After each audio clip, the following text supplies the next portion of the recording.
just don't see it any other way. I'm too weak to make the climb. I need a miracle this time. That's when. Good afternoon, everybody. My name is Donna Fiesel, and I'm your host of Afternoon Drive Home on IC Radio in the town of Geraldine, Alabama, your source for news and entertainment. You can also find us on television, channel 182 on Charter Communications in North Alabama. And then all over the world, you can find us on Abundant TV, which is found on Roku, Apple TV, and Amazon Fire. It's raining outside. You're going to probably hear a little bit of thunder out there as well. So I decided to go ahead. I wanted to do something about the garden. So we went on ahead and Phil gathered some okra for us. So I'm going to show you how to can okra. And you use vinegar and water and salt. Now it needs to be the plain salt. And I'll show you how to go on ahead and get that put together. And the really surprising element about this is you can actually take this canned okra, you need to wash all the vinegar and water out of it, and you can fry it. Then I'm going to show you how to fry okra when we get through with this. So we're going to try to do all of this in 30 minutes. So I've already cut up okra. So let's go ahead and move a few things out of the way. It looks like we're going to have 3 quarts of okra. I've already cut some of it up and put it in the jar as well. That's a spam risk. You get those calls all the time. Honestly, I thought they were going to try to stop that. Can't be stopped. So I wanted to show you a couple of things. First of all, when you're cutting up the okra, and doesn't it always remind you of those Cheerios when you were a kid? Cheerios. So what you want to do is cut the top part off, okay? And I'm going to put this over here to the side because the chickens love this. So we'll throw it out there. You need to cut in small slices you possibly can. So I've saved a few of them so you can see what I'm doing. So there's one, and go ahead and cut that tip off. And if you see any brown spots on the okra, you need to also cut that off. So, but I think we're doing pretty good here. Make sure none of that stem gets in here. It won't hurt you. It's just not as pretty with the stem in there. Okay, and there's one that looks like a slit. Okay, here I am. I'm cutting a little bit off. Now, I wanted to explain another thing to you about cutting your okra. First of all, if it's hard to cut, throw it away. Give it to the cows or the pigs, or find a neighbor who has a farm and let them have it.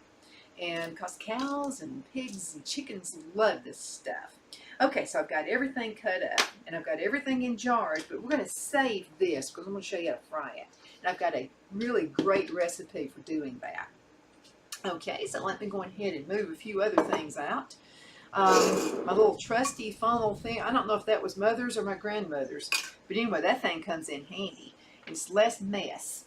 Okay, so I've got everything wrapped up in the jars, and let me go ahead and give you the ingredients really quick. First of all, you need some dill seed, and this is some dill seed I took care of last year. And what you do, you can put it in the dehydrator if you want to, but you really don't have to.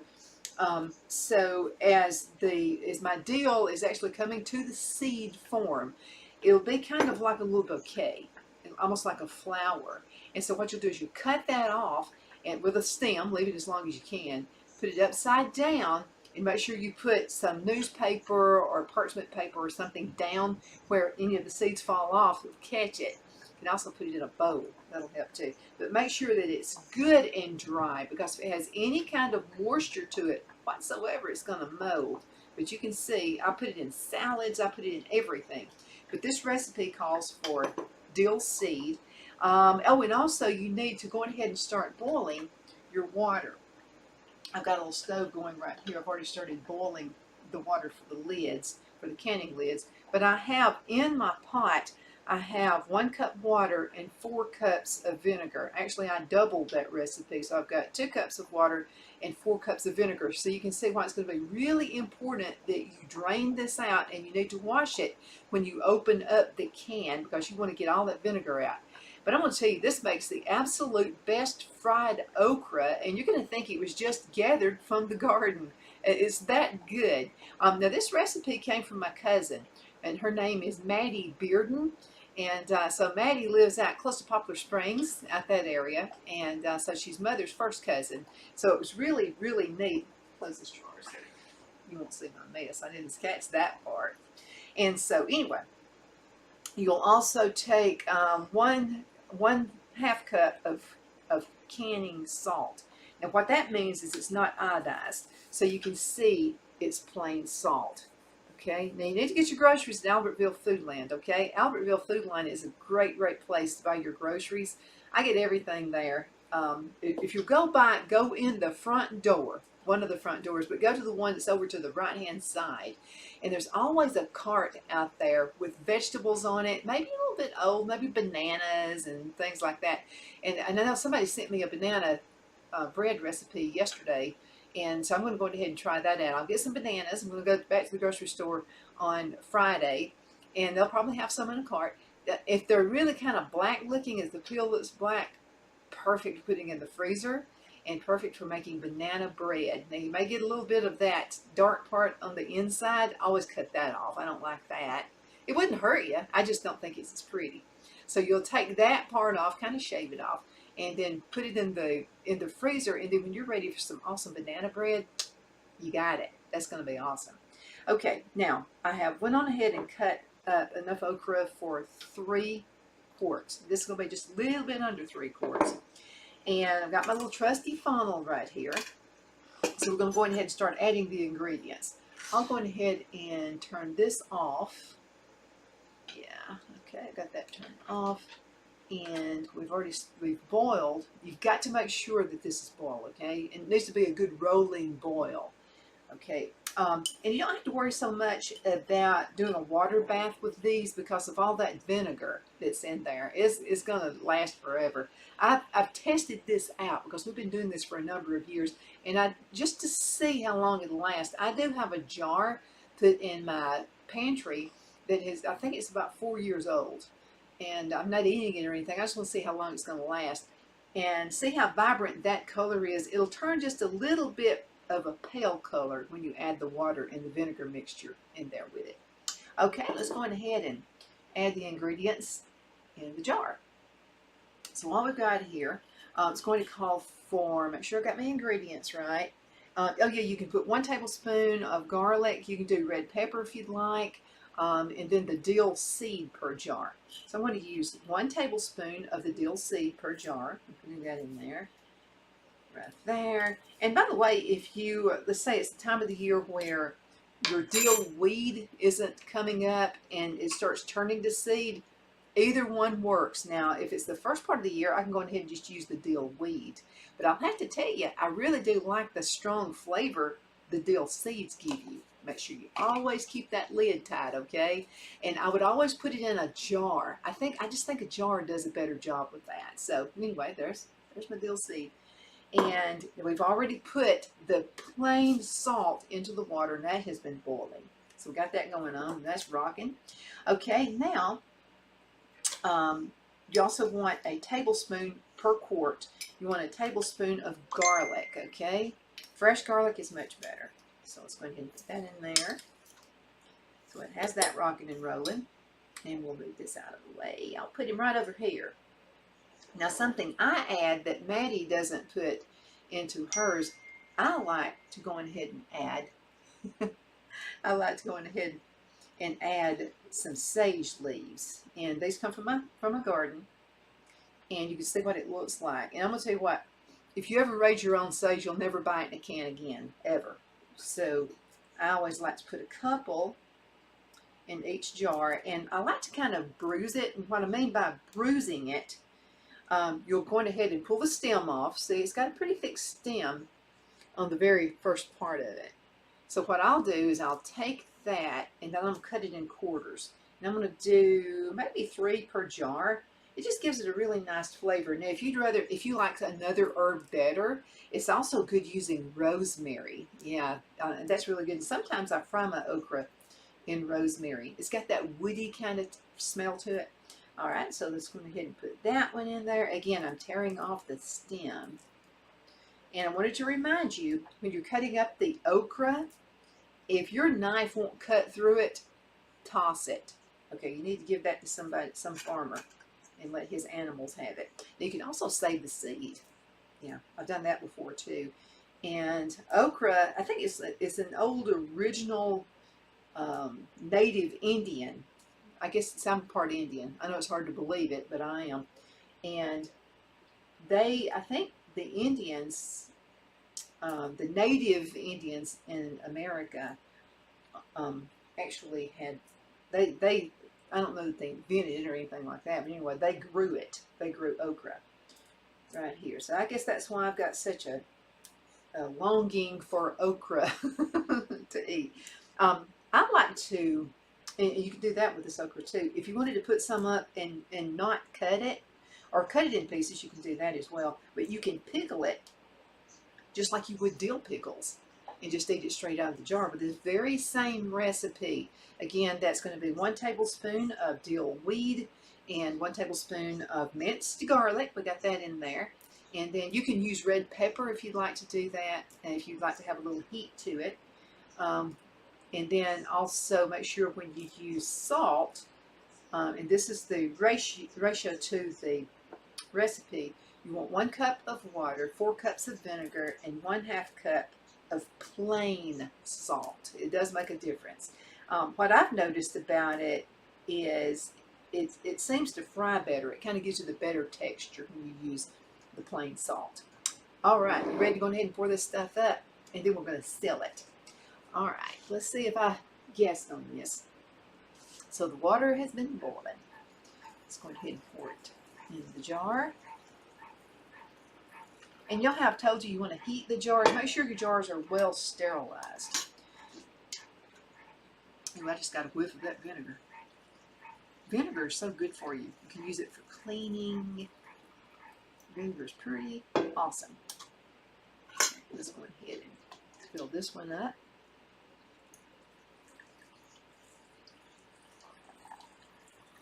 Alrighty. Okay. I see a little stem there. Okay, took that off. Alright, we're going to place this right here. Okay, now let's take this off. And I'm going ahead and put this down in with my... And again, I don't waste any of the scraps. My chickens are going to go running for this. They'll love it. Okay. Now, like I've told you before, make sure you get all the water. And then, you know, okra, it can be a little slimy. Well, it can be a lot slimy. So what you want to do is make sure you wipe that rim off really well. Okay. And let's go ahead and get the lids, and you know you need to boil those, and just put it in boiling water. Not boil forever, but you know just a good couple of minutes. And use your fork. Let's put that on a towel. And the reason you want to do that is to kind of soften up the rubber part on the lid. Hope y'all can see I had a lot of tomatoes come in this year too. I'll do another show and show you how to make salsa. Yeah, and that salsa, you can put that up, and salsa and chips if you want to. Now make sure you wipe that off too, because you don't want any moisture on that rim. Okay, let's go ahead and put that on there. Let's get another one and dry it off. But I like to have okra, and you can drain all this out. Now make sure you drain it and wash it good, like I said before, to get the moisture, and make sure you get all the vinegar out of it. Otherwise you're going to have vinegar kind of taste to it. I happen to like vinegar, so I would be okay with it. Okay, I'm going to put those lids on. Okay, right there. Make sure you tighten it really good. All right. So guess what? When it's really cold outside and you're missing the garden, you're going to have some fresh tasting okra. It's going to be just as if you went out in the snow or the frost and cut up some okra. You're going to love it. Okay, now I'm going to show you how I actually fry my okra. I've got a real easy, I like easy. You know, we work all the time. There's always something going on, and you know, something going on at church or whatever. And so I like to make my recipes just as easy as I possibly can. So I'm going to maneuver a few things right here. I love cooking with my wooden spoon. These spoons I've had for, I don't know, probably 30 years maybe. So I've been cooking with them for a long time. You take care of your spoons. Now, I paid a little bit for my spoons, okay, and it's very worth it. Very, very worth it. Okay, I'm going to clean off an area. So instead of taking you over to my stove, I have one of these little plates, and we're going to use that. Okay, I'll go ahead and turn him on. Now I'll move it over here. And I really like these things. It really conducts the heat really well. Okay, put it right there. I don't think it wants to move here. All right, now you know how I am about my skillet. Okay, so I love frying everything in the skillet. And I always use a cloth to just kind of wipe it off. Because, and this is always Phil's job, he always wants to make sure that we have plenty of oil in those things. So to make your skillet never, look bad and I can kind of like mar up a little bit, this will always stay looking new. All right, now, another thing I want to show you is my olive oil. Okay, olive oil is something, you know how I skimp now. I like to save money. But the one thing I really don't like to skimp on is the kind of olive oil I use. And I really do like this one right here. First of all, you don't have to use as much. And it's just really good olive oil. And that's what I use. Now, my grandmother used to use lard. And actually, lard's better for you than people used to think it was. A lot of people would use a shortening like a Crisco or something like that. But I just like to use olive oil. So I'll go ahead and put some of that in there. I've also used sunflower oil. That's good too. I'm putting probably about 5 tablespoons in there. And I like to let it get really hot. And so I'm going to show you the ingredients I put in here. Okay, this is going to be shocking to you. Sometimes you can put an egg if you'd like to do that. And eggs are really good too. But I like to use mayonnaise. And so I've been tricking everybody in the family because everybody, we've always done an egg in it. Well, mayonnaise has egg in it. So I'm going to go ahead and put, and this is probably about 2 cups of okra. So, and I'll tell you my favorite mayonnaise is Duke's mayonnaise. But this is good too. This is Kraft, and use real mayo, okay? It's not good using the dressing. It needs to be the real mayonnaise. All right, so this is going to be about, guessing, about the equivalent of 3 tablespoons. Okay? I know it sounds crazy. It sounds all kinds of weird and all this kind of stuff, but we're going to try this. And I'm going to let you see what, and I've got another secret ingredient that I like to use. Sometimes I will use the packets of ranch dressing. I've done that before. See, the neat thing about this is I don't have to worry about beating the egg. It's something I've got to hurry up and do. I'm in a big hurry. I've got 1,000 things I've got to do. Throw some mayonnaise in it. And see, you want it to coat it real well. So I like the way that's coating it. So guess what we're going to have for supper tonight? We're going to have some fried okra. Tis the time of the year. Okay, now I'm going to add this as a green onion mix, and also at Albertville Foodland. They have this in the store brand. And I'm going to put about a tablespoon of that in there, and it gives it this really neat oniony kind of a flavor. Okay, oh, and it smells really good. And also I'm going to put about a tablespoon of garlic. So there we go. Putting that in there. And I like to salt and pepper mine. I'm going to wait until it actually starts kind of, and I'll show you what I'm talking about in just a minute. It's getting hot, but I want it to kind of make a wave look. You know what I mean? When you've got the oil in the pan and it's kind of wavy looking. So it's almost to that point. Okay. And I like to use it. I'm hooked on Martha White. Okay, and this is cornmeal. And so I'm going to put just enough. Don't put too much, but you want just enough to where it kind of gives it a crunch. You know, that's what everybody likes about their okra. Okay, see, it's coating it, but I need to put just a bit more.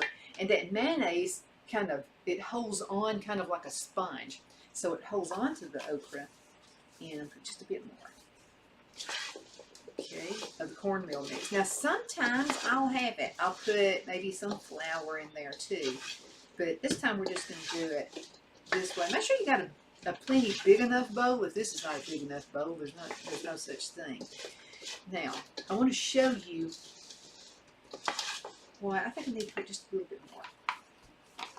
You'll just learn, you'll tell by the way something looks when you're cooking. You're going to see a cake coming up pretty soon that I baked using my hands.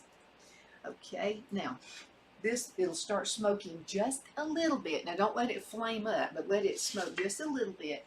And I don't know if you can see this, but it kind of has that little rolling look to it. And that's what I'm looking for.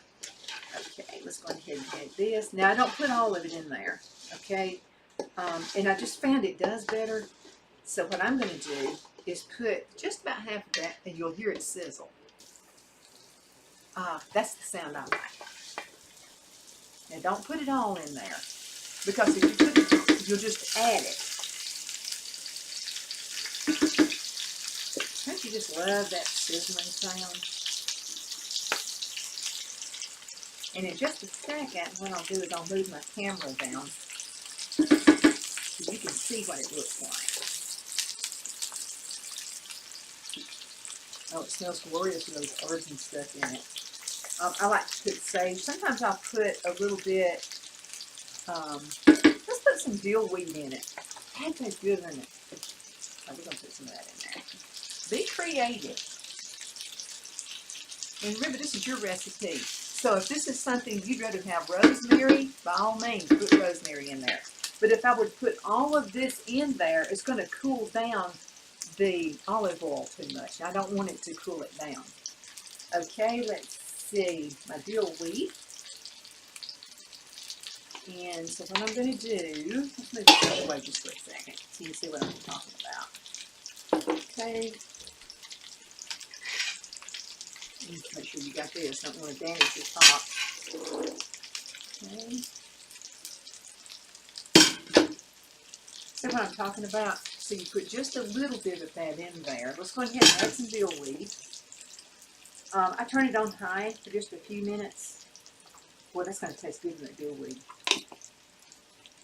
See, all through the year, it's all, even when it's so cold outside, and I'm driving you all crazy because I want to be outside and I'm stuck inside, you can bring the summer in if you'll just can your foods. Now, I'm going ahead and give you that recipe again.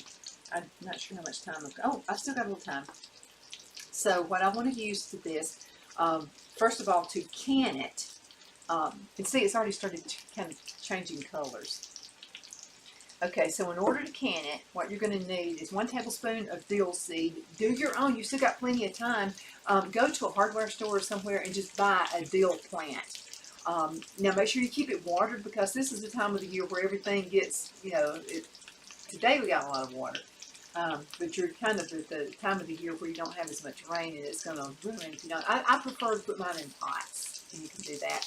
Now mine, I have some out close to the strawberries, and it just comes up volunteer every year. And what happens, those little dill seeds fall into the ground, and they just pop up from anywhere. And I leave them alone because I use a lot of dill. Okay, 1 tablespoon of dill seed. I'm looking at Maddie's recipe right now. And then 1 tablespoon of minced garlic. Now this is per quart, okay?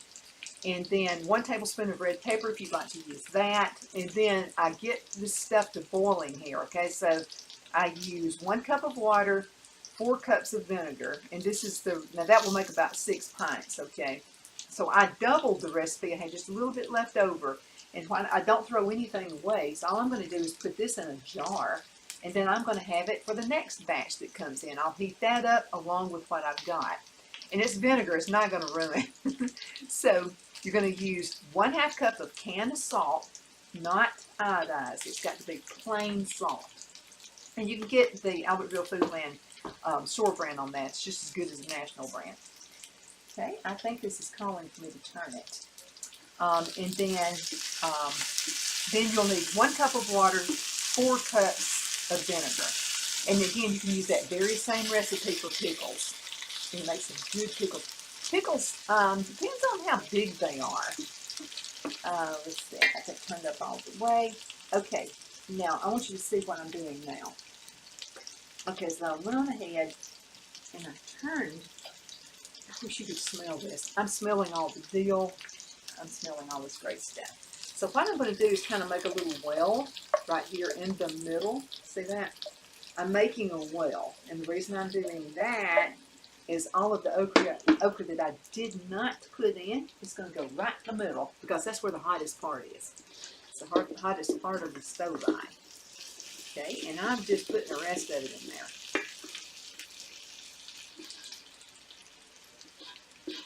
Okay, there we go. This is going to be some good okra for supper tonight.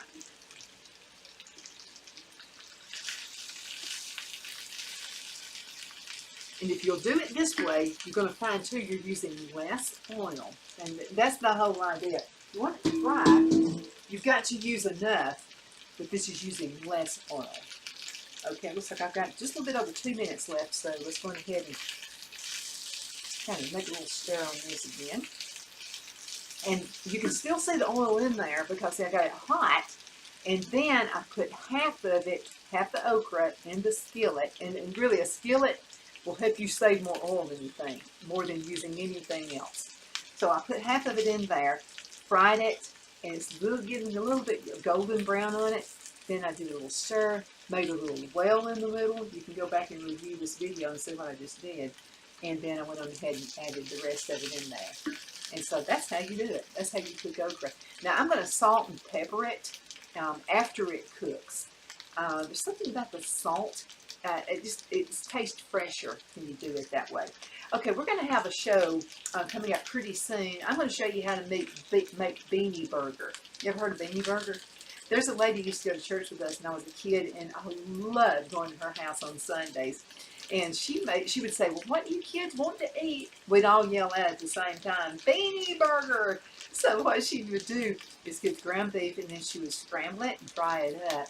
And then I'm going to show you the rest of the recipe later, but I'll explain that to you then. Okay, less than a minute left. Thank you so much for watching Afternoon Drive Home on IC Radio. This is in the town of Geraldine, Alabama, with your source for news and entertainment. You can also find us on television, channel 182 on Charter Communications. That's in North Alabama. Then you can find us on Worldwide TV, and that's on Abundant TV, found on Roku, Apple TV, and Amazon Fire. I sure do love you a whole bunch, and I love spending time with you. Thank you again so much for watching. I so appreciate it.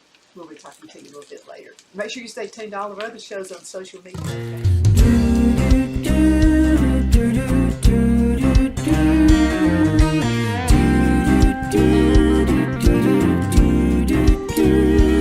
I said, God, you gotta move this mountain. I just don't see it any other way. I'm too weak to make the climb. I need a miracle this time.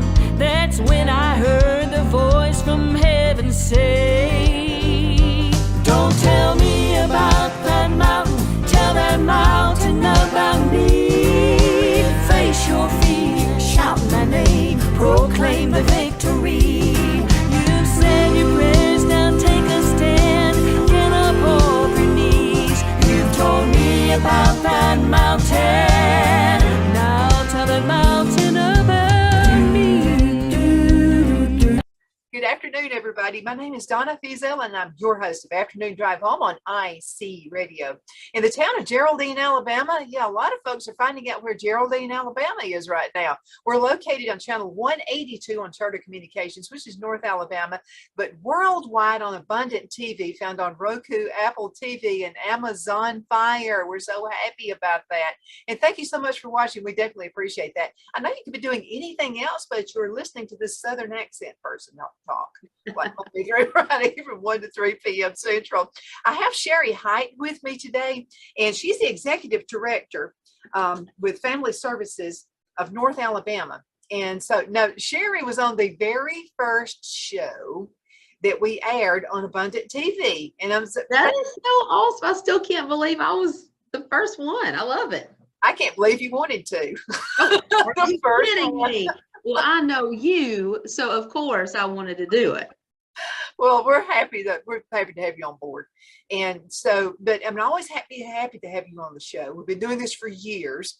And Yes. but you guys, I mean, you're just bringing on when I think you can't do any more, you start adding more great things to the agency. And I just thank you for all you're doing in the community. It's just really awesome. Thank you. Thank you for supporting us. I'm a big believer in that no nonprofit can stand on their own. And we have to partner with other churches and businesses and people like you, because without people like you, we don't get the word out about our services, and they're completely free. So it's really important that people know about it. And so I'm thankful for what you do for the community, because there's a lot of people who know about us because of you. Well, I'm just going to say it's you guys that are doing all this hard work. Now, there are jobs available, and we all know about that. It's all over the news. It's all over world news, even, not just America. But there are jobs available, but people not trained to do those jobs. And you guys have come to the rescue in a big way. Let's talk about that. Well, thank you for bringing that up, because just last week, Steve Downs and Steve is our assistant director. He also leads praise and worship at Gunnersville First Methodist Church, just a phenomenal guy. We were able to go to a conference last Wednesday through Friday, and it was a Family Resource Network conference. And we are a Family Resource Network center. And there's just, I'm not sure exactly how many there are around the state now, but we get to be in that network. And so we are so privileged to be able to do that. But the beginning of that conference actually started in Montgomery, and it was with DHR. And we got to be there with the chancellor of all the community colleges around the state of Alabama. Phenomenal guy. And so I have to really commend the community colleges in the state, because they are the ones who've really stepped up, and DHR, the Department of Human Resources, to step up to give free certification trainings to people.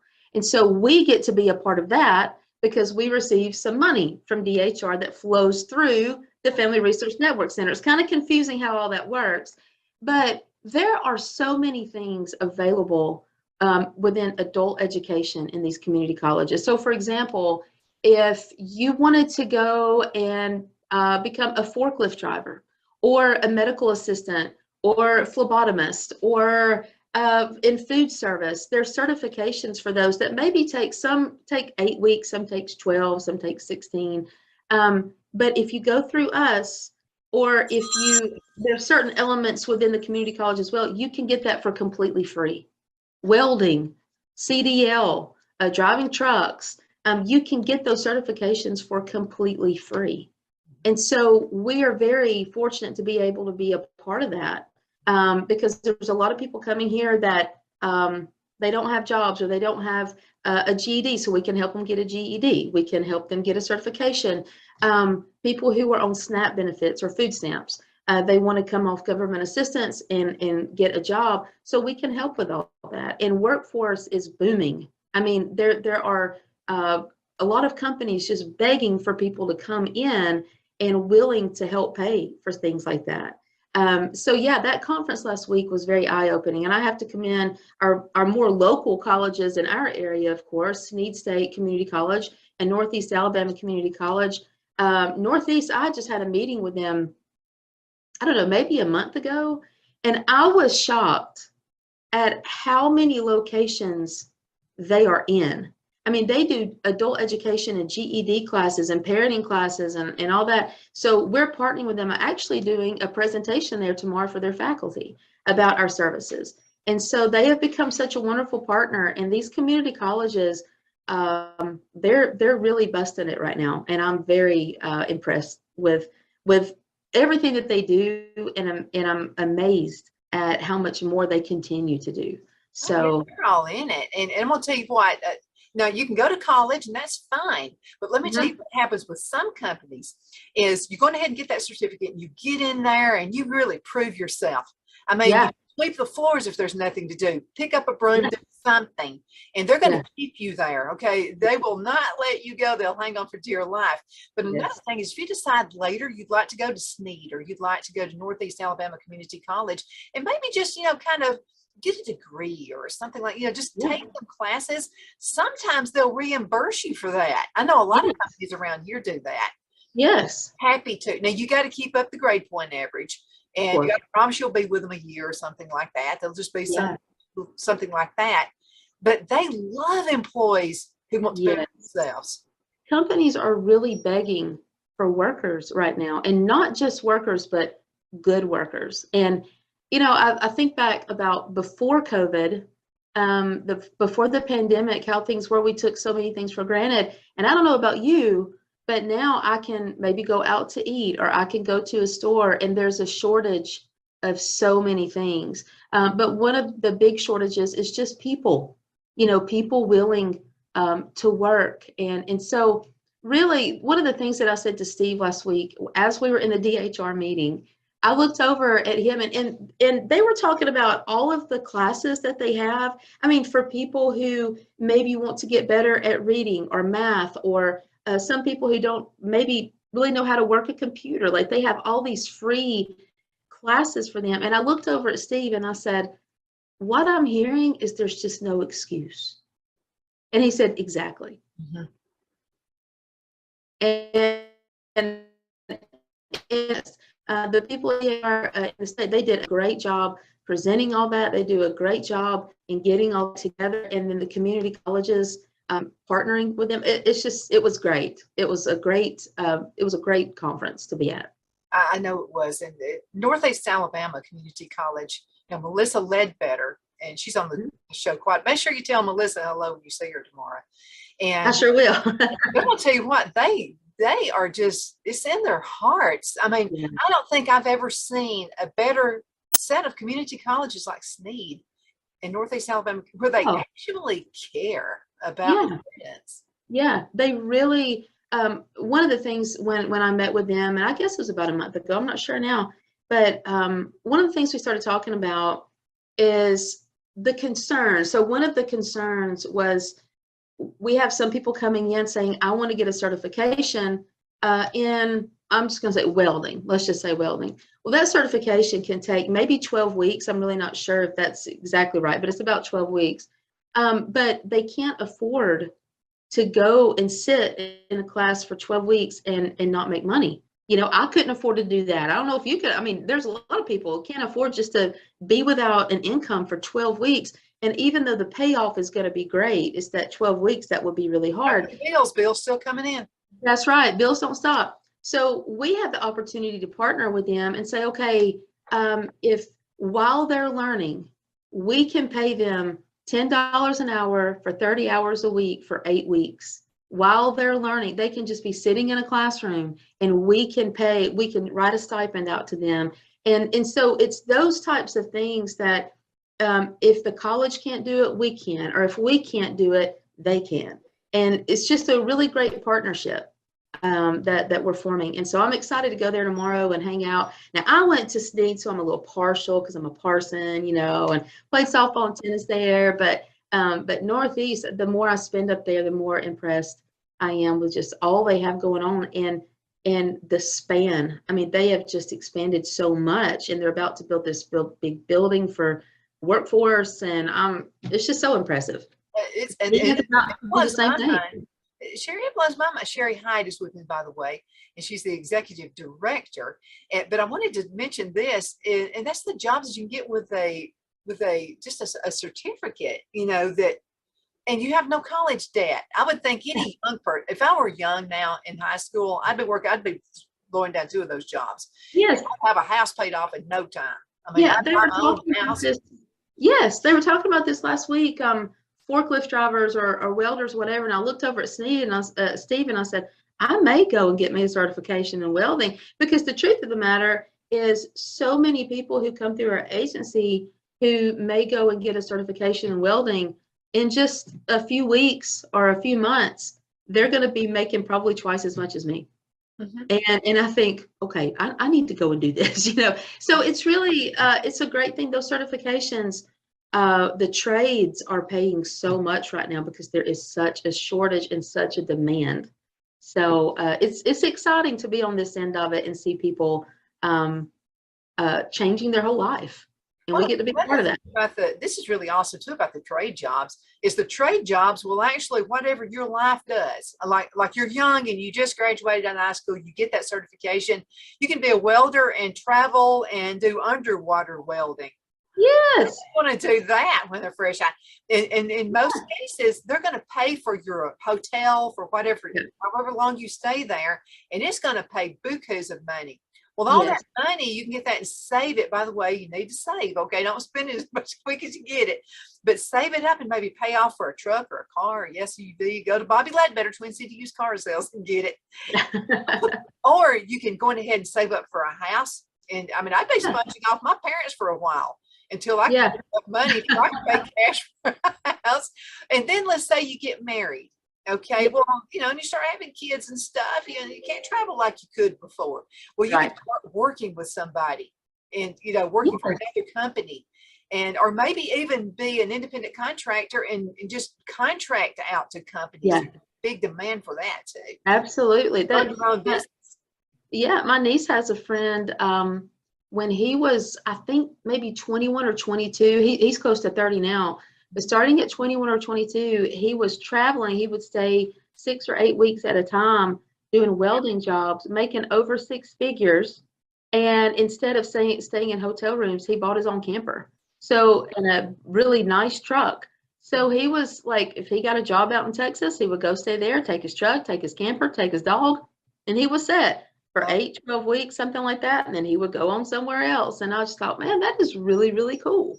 So these certifications there's a big payoff in those. Yeah, and then when you retire, Jonathan Phillips' dad, Don Phillips, he was in that type industry too. So he retired, and he may decide he wants to go on a trip with his wife or something. So he'll call the company and say, do you need somebody to contract, maybe teach, train, whatever. And that's what he does. He just needs a little extra chunk money. He goes out and does that.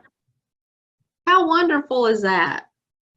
I mean, there's these certifications will change your life for sure. And now Northeast, I don't know a ton about this, but I do remember in our meeting they were talking about if they come and get a certification, let's say in phlebotomy or medical assistance, and they want to go on to finish an associate's degree in nursing, they can help with that as well. And I was like, how amazing is that? I mean, they could get an associate's in nursing just like that. So yeah, these community colleges have really stepped up and doing some really great work. Absolutely. Now I know you guys do other things as well. I mean, you get me started on a tangent about those jobs, and I'm just all over hours about it. So there's some other things that you guys do also to serve the community. You want to go ahead and talk about those? We've got about 14. Sure. Yeah. So I started here in Family Services in 2016, became the executive director in 2018. And one of the things that we began to realize is we're very unique in the way that we don't do just one thing. We do several different things. That is a great benefit to the community, but it's also very confusing to the community. And so we began to practice our elevator speeches, and we've got 2 minutes with people. How do you explain our services and what does that look like? What we began to see is when we would talk about our services, we would get to service like number 4 and their eyes would just glaze over, like they don't even remember what 1, 2, and 3 was anymore. So we restructured, and we did this maybe about 8, 9 months ago. We took our agency and we put victim services and prevention over here.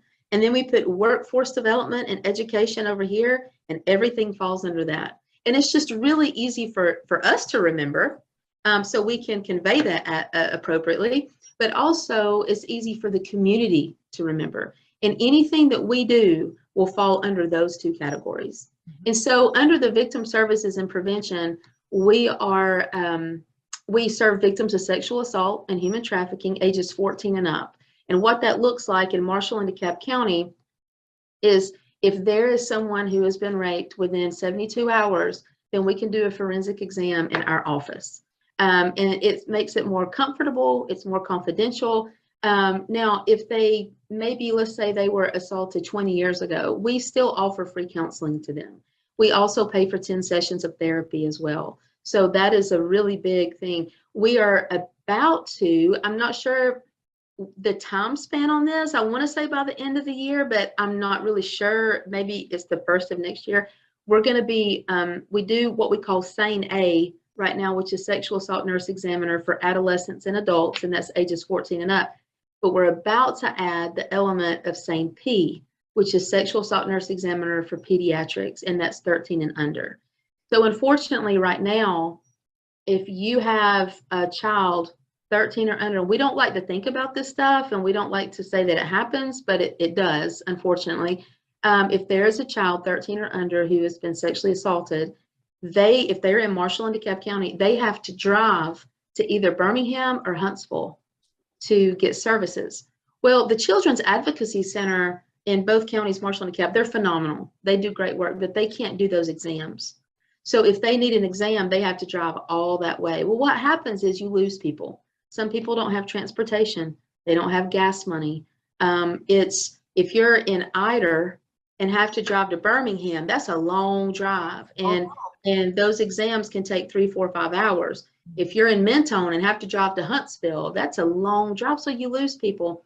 When we start doing SANE P, they will either be able to go to Fort Payne or Albertville. So we're going to be able to keep them in our counties, which is a huge benefit to those who have been assaulted, because they only have to drive that far. We can take care of them in our county. So that's victim services and prevention. We also, under that umbrella, we do prevention classes. So Caitlin Hayes is our prevention educator. She's great. She goes to communities, churches, schools, and she'll talk about bystander interventions, or she'll talk about healthy and unhealthy relationships.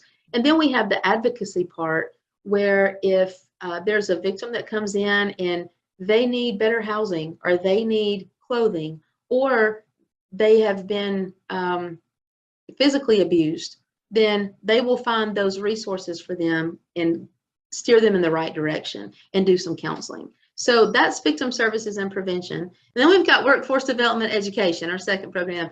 Workforce development education is just those 3 things. We've got internet safety under the education piece. Alicia Caudill, she's our program director for that. She goes to schools and she'll talk about online grooming, trafficking online, digital footprints, digital reputation. She freaks us out every day with something new on the internet, because she's so great at what she does. Then we have workforce development. Laura Blevins, she is awesome. She helps people come off of SNAP benefits or food stamps and get into the workforce. And through that program, we can pay for work uniforms, work boots. We can pay for certifications. We can pay for some licenses to be reinstated. We can pay for GEDs, anything like that. And then we've got the parenthood piece. So we help custodial parents, non-custodial parents, and relative custodians, maybe grandparents or great aunts or great uncles who are raising children. We can help them as well. And it's pretty much the same as workforce development, except for they have to be some type of parent with children. And we can, again, pay for work uniforms, work boots. We can pay for certifications. There's just a lot of things that we can do under those 2 umbrellas. So I know that's a lot in just a little bit of time, but those are the 2 main things that we do, is victim services and prevention and workforce development education. Well, I know our Sheriff Weldon right here in DeKalb County, he comes on the show frequently. Yes. Talking about, I just asked him about human trafficking. Yeah. And he said it's not necessarily, it's just at the interstate at 59, and you got people, they have caught people coming in from Birmingham to Chattanooga. Yeah. And what happens is, Sherry, this is pitiful. This is terrible. They get folks across the border and promising them a great life. You're just going to have this wonderful, and what they're using them for is sex slaves or whatever, human trafficking. Yeah. And so he said that they were able to stop. It was a van full of girls. Yeah. And so they stopped this van, and they couldn't speak a bit of English, but they got a common thing. They were crying. They knew something was wrong. Yeah. Well, not promised what they said they were going to get when they got here. And so I think our sheriff's department in both counties do an awesome job trying to do this. They're awesome. But then you guys are there. It's just, you guys work so well together in the community with each other. Well, I have to really commend Nick Weldon and Phil Sims for that, because there's a lot of counties that don't have that cohesiveness. They don't have that great marriage, if you will. But I remember this was in 2019. We have an office at the health department in Fort Payne, and we had an open house. And so the community came in and they, were checking it out because it was brand new and it was great.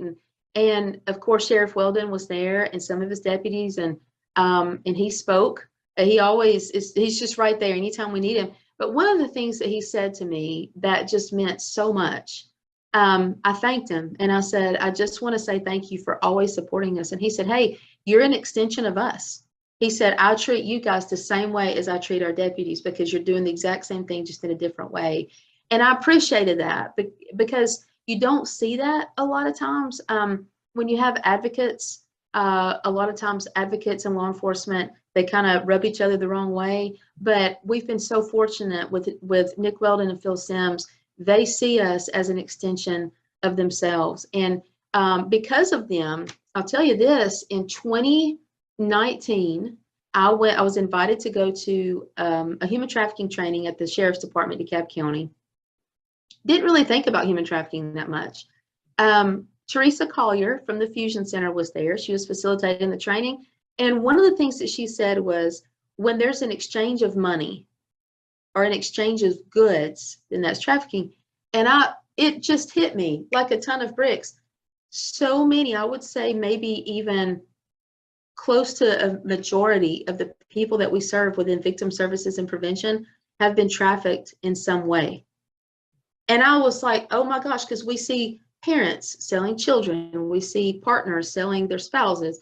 And so I started researching trafficking, trying to understand it a little bit more, because you think of the movie Taken a lot of times, and that's what I would always think of. So the Ended Alabama Summit, the Human Trafficking Summit, I went to that in 2020, right before the pandemic hit. And while I was there, I asked Pat McKay, who was the chair of the Human Trafficking Task Force in Alabama, I said, do we have anything in Marshall and DeKalb County as far as a task force? And she said, no. So I got my cell phone and I texted Phil Sims and Nick Weldon in a group text. And I said, I just found out we don't have anything with human trafficking. Can I start a task force? And immediately they both responded, yes. That's awesome. And so we formed the Northeast Alabama Human Trafficking Task Force. We're recognized in the state for that. And our goal right now is just to spread awareness and education of the issue of trafficking in our area. It can be sex trafficking, labor trafficking, drug trafficking. There's so many different elements to that. And so we want people to know it's not just a movie Taken. It's not a girl being on a plane flying to an Arabian prince, not that is not happening, but we want people to know this is happening in our backyard. And the drug issue on Sand Mountain, when you have an issue like that and people can't afford any more drugs, a lot of times will become desperate and will do anything. And unfortunately, that results sometimes in selling their children for a hit of drugs over and over and over. And so the Northeast Alabama Human Trafficking Task Force, it is under our agency, but it's also separate then because we have community leaders in both counties that have done a great job spreading awareness. And we're doing Churches Against Trafficking. We're about to do a Safe Church Conference, all those types of things. So yeah, the sheriffs are amazing in our counties. And also you're going to have another champion. That's Jenny Schaefer. And I don't know if you know this, so she's taken over part of DeKalb County as well. Geraldine's included. And so that's going to be another champion for you right there. That's awesome. Yes. We're talking to folks all over the United States. We have just about 2 minutes left in this segment. Okay. Let's talk to other folks who are in other communities all across the United States, and they would love to have a program like you have. Right? Yeah. We're all so proud of. How can they get started in their community?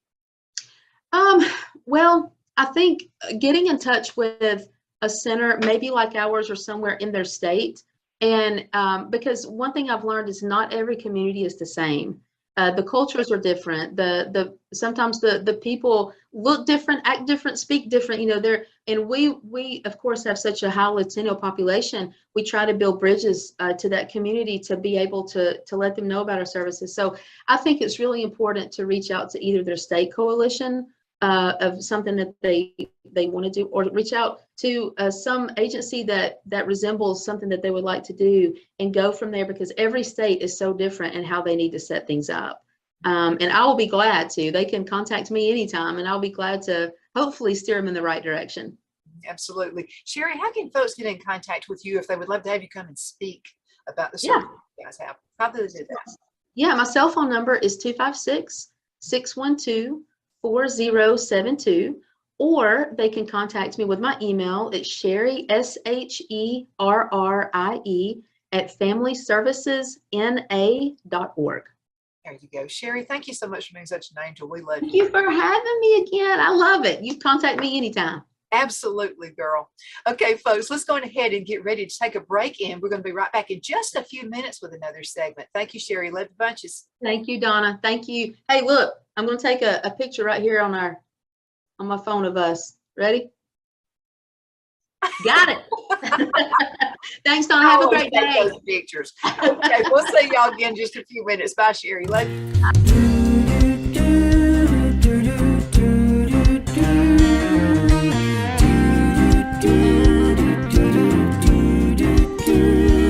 I said, God, you gotta move this mountain. I just don't see it any other way.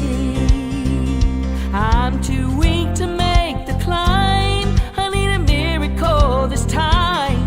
That's when I heard the voice from heaven say, don't tell me about that mountain, tell that mountain about me. Face your fear, shout my name, proclaim the victory. You've said your prayers, now take a stand, get up off your knees. You've told me about that mountain, now tell that mountain about me.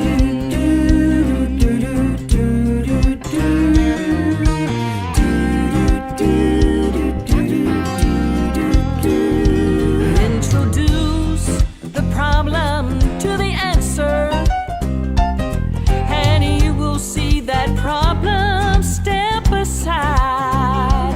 There's no place for fear, the God of heaven is near. Step out in faith and face it eye to eye. Don't tell me about that mountain, tell that mountain about me. Face your fear, shout my name, proclaim the victory. You've said your prayers, now take a stand, get up off your knees. You've told me about that mountain, now tell that mountain about me.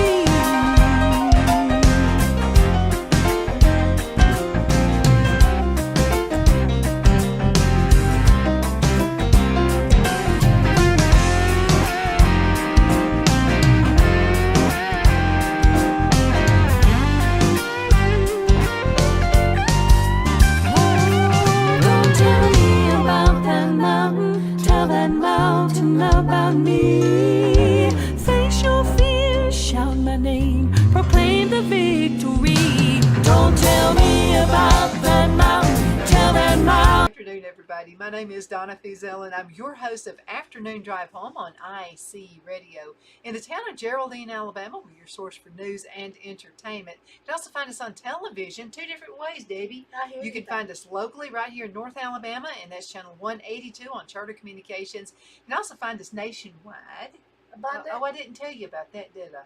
Yeah, you knew about Abundant TV. Abundant TV, yeah. Yeah, Abundant TV found on Roku, Apple TV, and Amazon Fire. So it's so good to be with you. And thank you, by the way, for listening and watching this show Monday through Friday from 1 to 3 p.m. Central Time. We got to say that to our folks, who 1 don't to 3, live. okay. That's where I was getting off. Mm-hmm. Couldn't remember.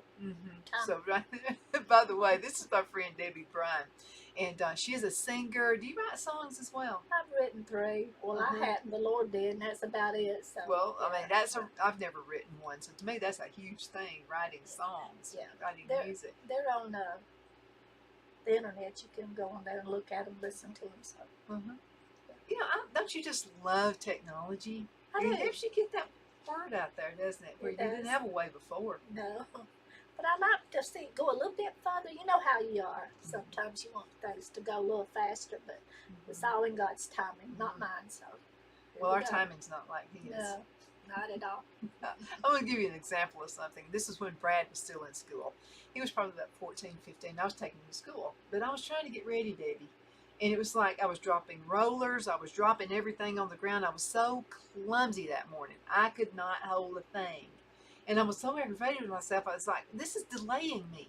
You know, I need to hurry up and get this kid to school. Then I've got to go to work. You know, and I was just dropping everything like right and left. And we were running a little bit late.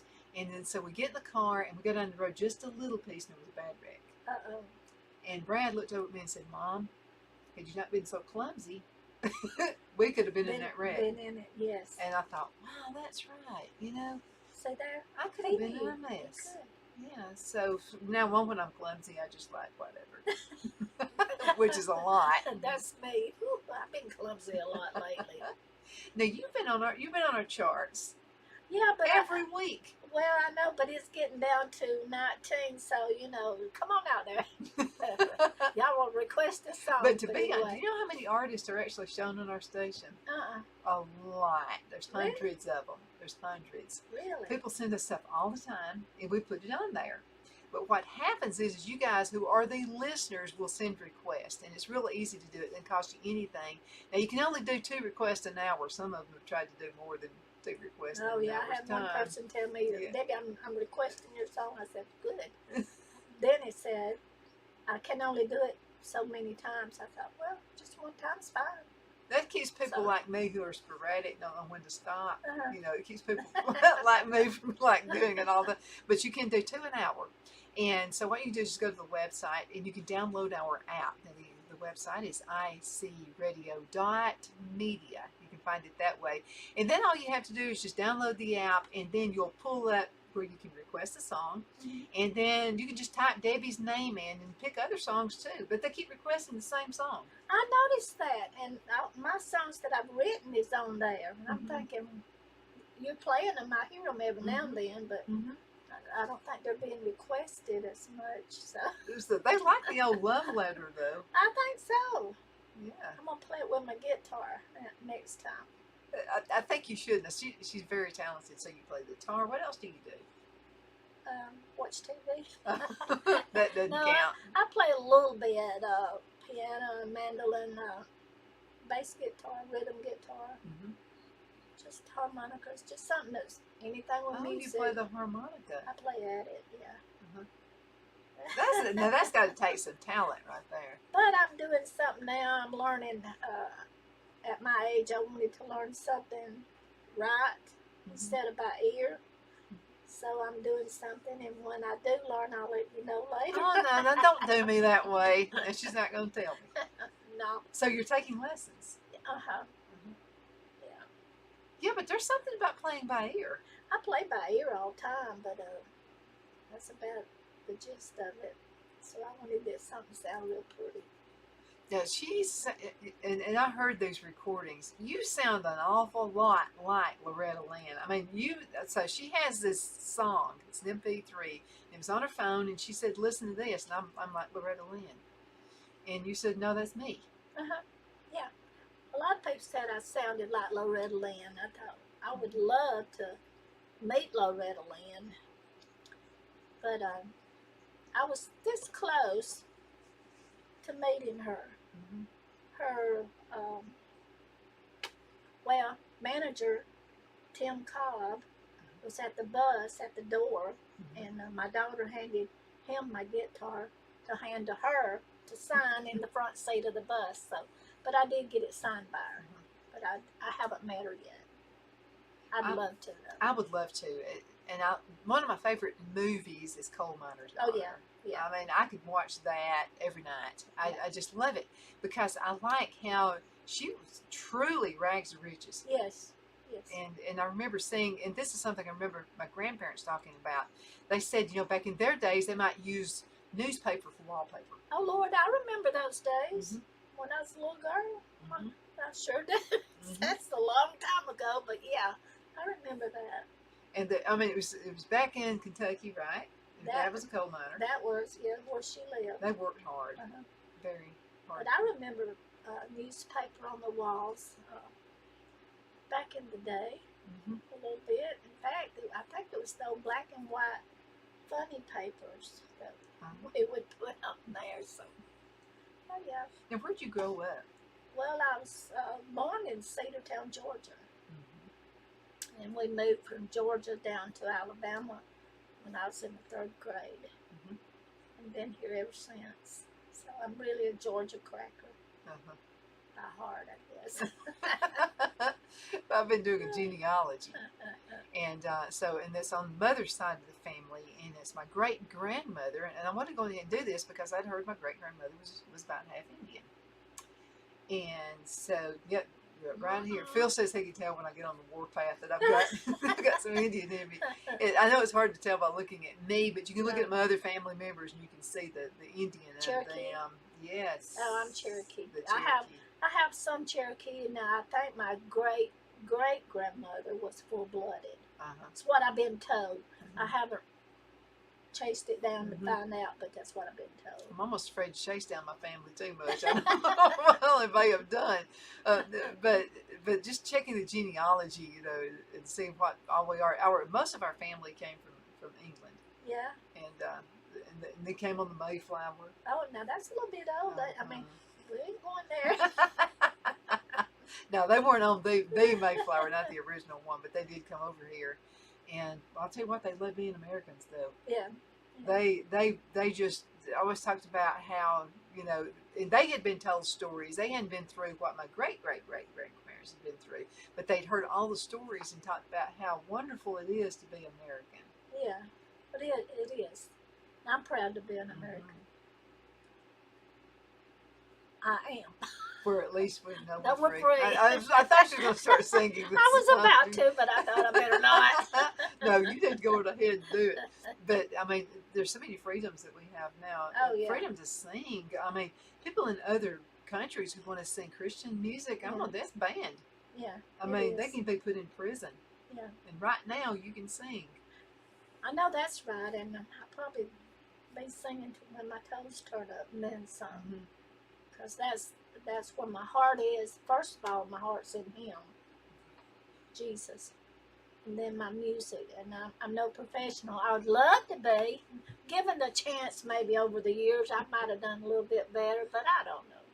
I'm happy the way I am, though. Mhm. I mean, that's it, being happy where you are. Yeah, yeah. And when I sing gospel music, that's where I'm at the happiest. I was going to say. I don't know why, and I told my son the other day, I said, I don't know why I love music, gospel music, as much as I do. It's an everyday thing with me. And when I'm able to sing, I block everything out and everybody and let God just have His way. Mhm. So, Yeah, there's something about that freedom of doing what you want to do. yeah. When I was a little girl, I played a broom for a guitar. My mother I could think tear I've up done that too. a piano, and all her brothers played instruments, and I just watched. But I'd grab a broom and play like I was playing, but Mhm. I didn't start playing and singing, I guess, till I was 37. Really? Couldn't carry a tune in a bucket. I would have thought it would have been a lot. You couldn't carry a tune? No. Are you kidding? No.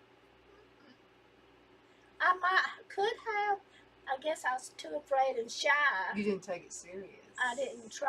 I didn't know, and I was a shy person back then. So, but I'm not shy anymore. I don't think I've ever shown you, but I got quietest in 1977. Yeah. And I'm really still kind of quiet. I just kind of come out on the show, you know. There you go. And because it's doing something I like doing, I guess. See? But I was quietest. As a matter of fact, people I went to school with don't even know me. And people have said, there's somebody who has a talk show in Geraldine. And I'll say, who? And they'll say, Donna. Used to be Donna Shears. And people go, who's that? I was that quiet. I said nothing. You sound like me. Yeah, I mean, Oh, they had to. wow. I actually won. You're going to get a kick out of this. I didn't want to win a contest because I didn't want to have to go represent school. Because you know they just stand up in front of it. But I happened to win. So when I came the first year, I was in the 9th grade out at Geraldine. I grew up at Oxford, And so I actually won the math contest. And Oh, my I Lord. didn't want to win it, But you did. but I did. And so they said, our teacher, the math teacher, Dr. Runyon, I still remember Dr. Runyon. Dr. Runyon said, you're going to represent the school. I was in the 9th grade. He said, you're going to represent the school in the county contest. Oh, my. I thought I was going to be sick. I mean, I was just like, I can't do it. I can't do it.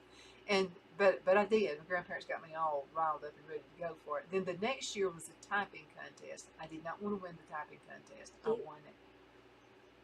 Maybe I should say I don't want to win. I didn't want to.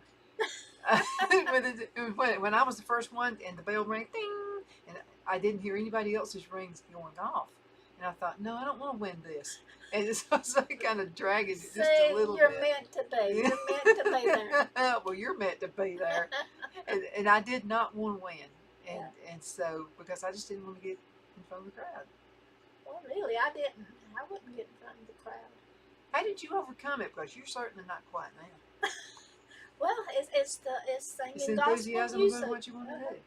And the singing and to carry a tune and keep the timing right. And a lot of people out there know me think she's never been good or gonna be good, but I'm a lot better than I used to be. Don't let her fool you. She's really good. But If you like Loretta Lynn, and if you like Patsy Cline, you're gonna love her music. oh yeah, I want to put it on Facebook. My songs. They're on my phone, but I don't know how to do it. Can you put one on?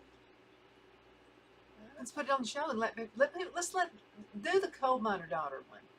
On here, Uh huh. I have to get my phone. That's okay. I'll keep talking. I'll talk about one of our sponsors while you're here. You need to go check out mypillow.com. Mypillow.com, they're running some really, really good specials. Mypillow.com, Mike Lindell.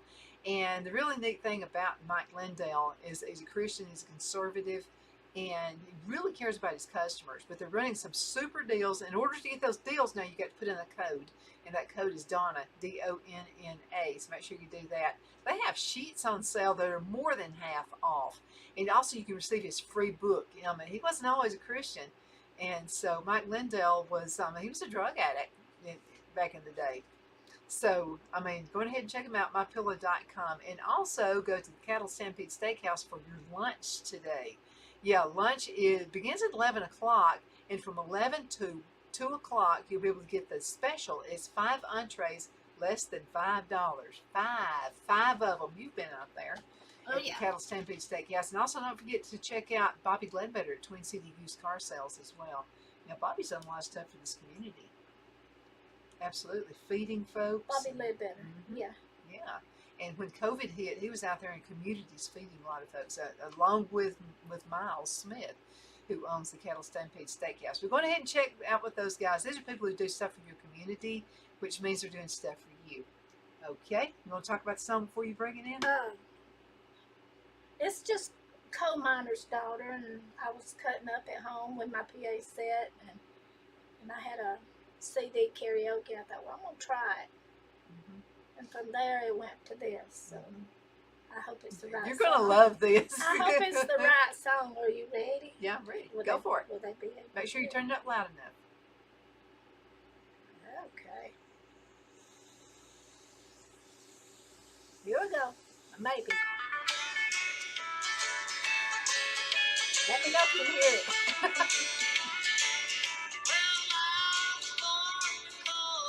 Still just I need them things there.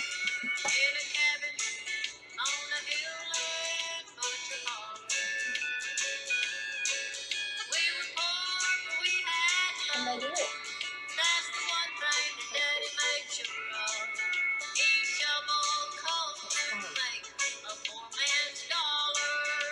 Got fat now. I'm telling him to stop it.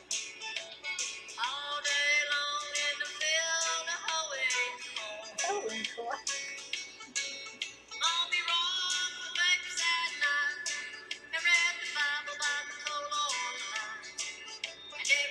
Sounds like real life.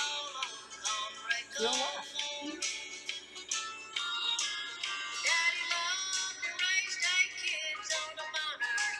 Hey.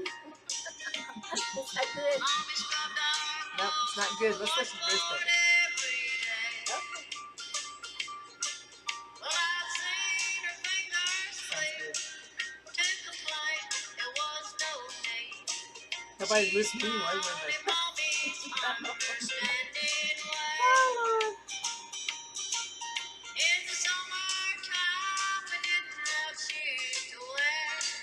Well,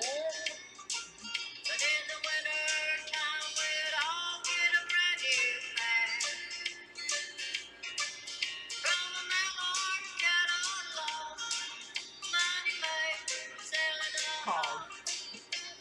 oh, money somewhere.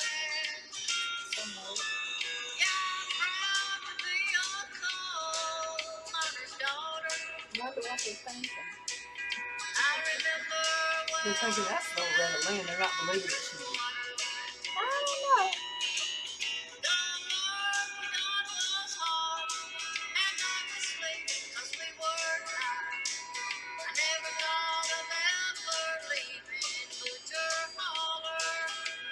Geraldine, Alabama. Ah,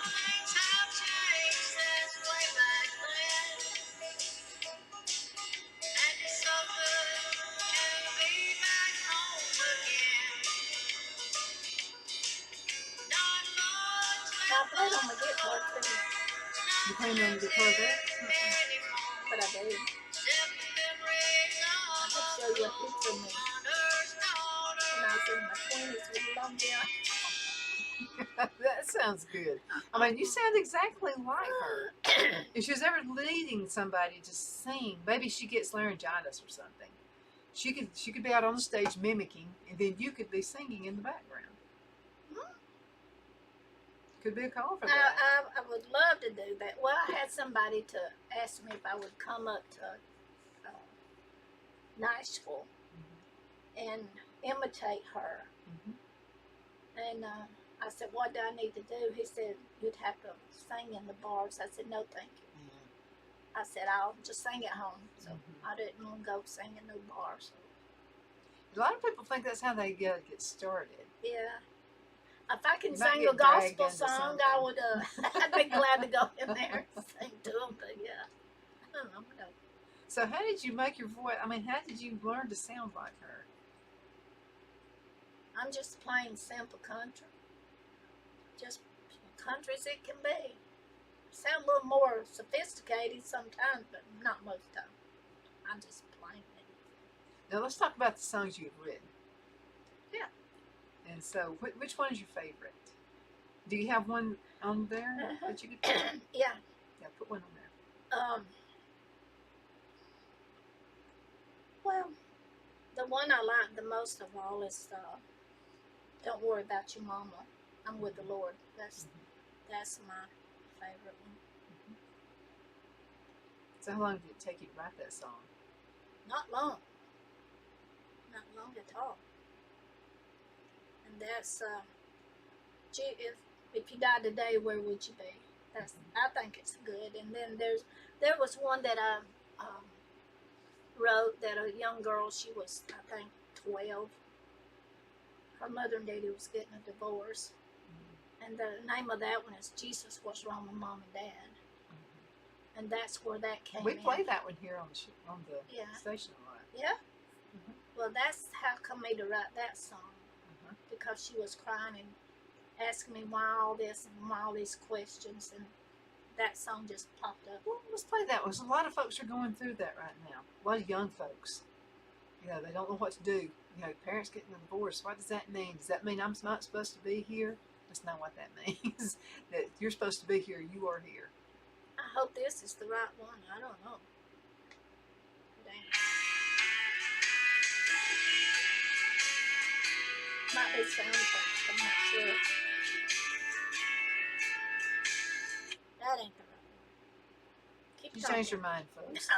Keep talking. Oh, Lord. So that's your playlist. How can folks hear your songs other than the station here? Do you have them for sale? Oh, yeah. I'm on Spotify, iHeartRadio, Amazon. You can go in there and listen to them. several others, and some way over in another country. I have no idea how it got there. And it just pops up, and I'm thinking, how are they getting over there? I know somebody that he sings the old country type music, and his name is Jesse Jones, and he's from Rainsville, Alabama. And he has actually been on, won some awards from England and other different countries over there with, and he's never been. They're just finding his songs and they like them. Oh wow, maybe, but they better hurry because I'm getting older. I mean, if y'all gonna help No, me a out, whole lot of time left. Hurry. yeah, hurry up. And that's what I was thinking. As much as I love gospel music, and I love playing around with country at home, I don't sing it out anywhere. But that doesn't mean I won't. I don't know. Whatever, as long as it's decent and all. Mhm. I'm just gonna enjoy my music. Mhm. That's what I'm gonna do. If it's just me all the time singing by myself on my front porch. Well, and you got to be careful too with some country music. A lot of it's about having affairs. My dog or something died. And I like a lot of country music, but I'm kind of into the older stuff. I don't really like this new stuff. Yeah, no, Country rap. no. That's I a stylish I like choice. the old country songs like now I sing like Kitty Wells too Uh-huh. on here. So You got one for her? I think I do. Yeah. I think. So is it? I mean, how do you do that? Is it voice inflection, or how do you get to that point to sound like somebody else? I have no idea. Just listening to them over and over again. So I think this might be it. So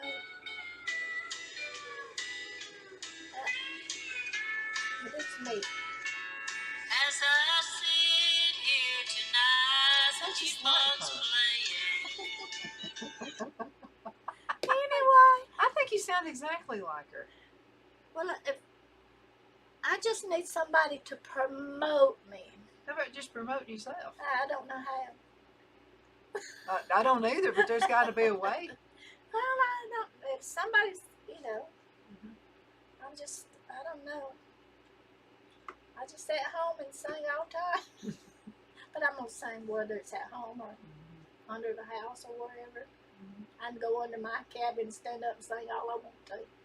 Now, you live out in the country. I do. You have a cabin out there. I built a 42 by 30 cabin with a loft that I fell down out of. But it's out in the country, and I really love it. Since my dad passed away, I have no family in Piedmont. That's why I left Piedmont. So, but it's just anybody around me that can hear my PA set, they know I like music. That's why you and I need to be in the country. I know. Yeah. I like to turn it up, make the ants move out of it a little bit. Get rid of rats that way too. I know I've heard. that's right. But no, I love my music. And like I said, I wish, but it wasn't meant to be, or it would have happened. But how the professional groups get on up there and all that, and some are very nice, but there's some that wouldn't give you the time of day. And I'm thinking, I don't want to be like that. I want to be able to sing. I don't think you would ever be that way. I just want to sing and love the Lord. And if you come up to me and talk to me, I'll talk to you. And I think that's where a lot of your, if you don't communicate with the people, it's all about you. It really. Now that's just my thought, and I may be totally wrong. If I am, I apologize. No, I don't think that's the But situation. No. just if I'm not a professional, but if I walked into one, I have one professional. I told him, I said, I'm gonna go on stage and sing with you. Just kidding. And he said, you'll have to get the security off.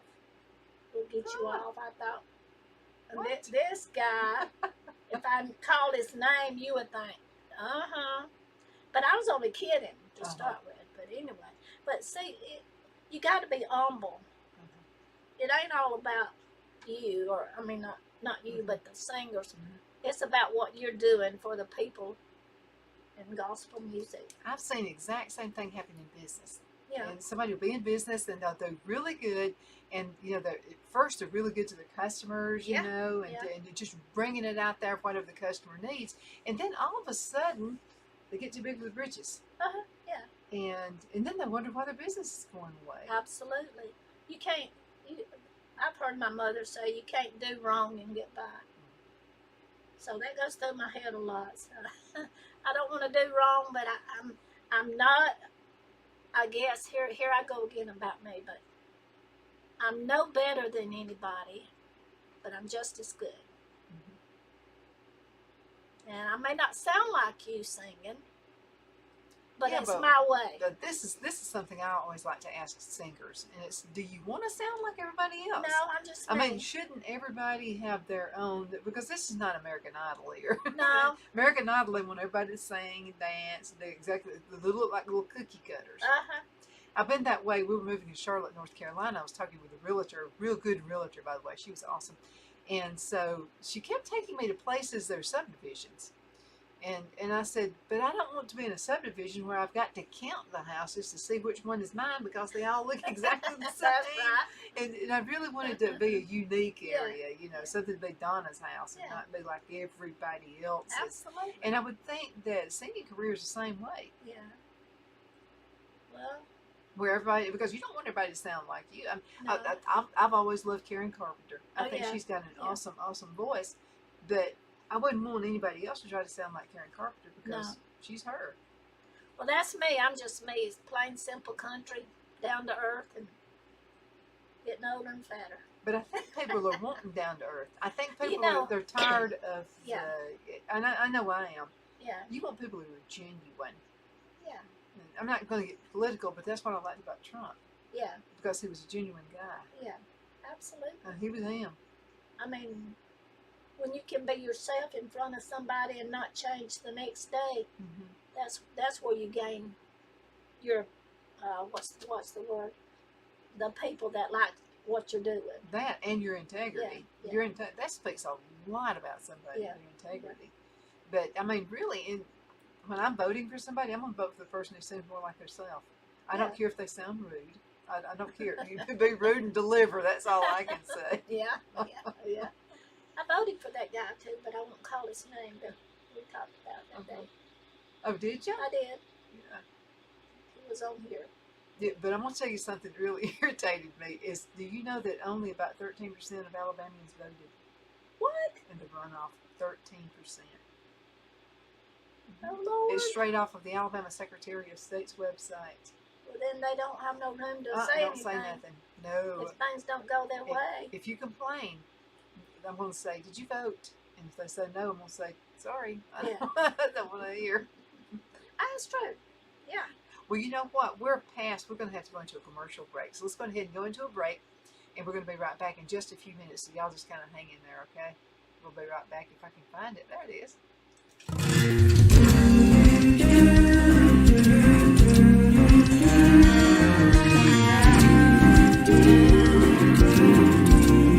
I said, God, you gotta move this mountain. I just don't see it any other way. I'm too weak to make the climb. I need a miracle this time. That's when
afternoon. We are back. My name is Donna Thiesel, and I'm your host of Afternoon Drive Home on IC Radio. That stands for In Christ. In Christ Radio. Got it.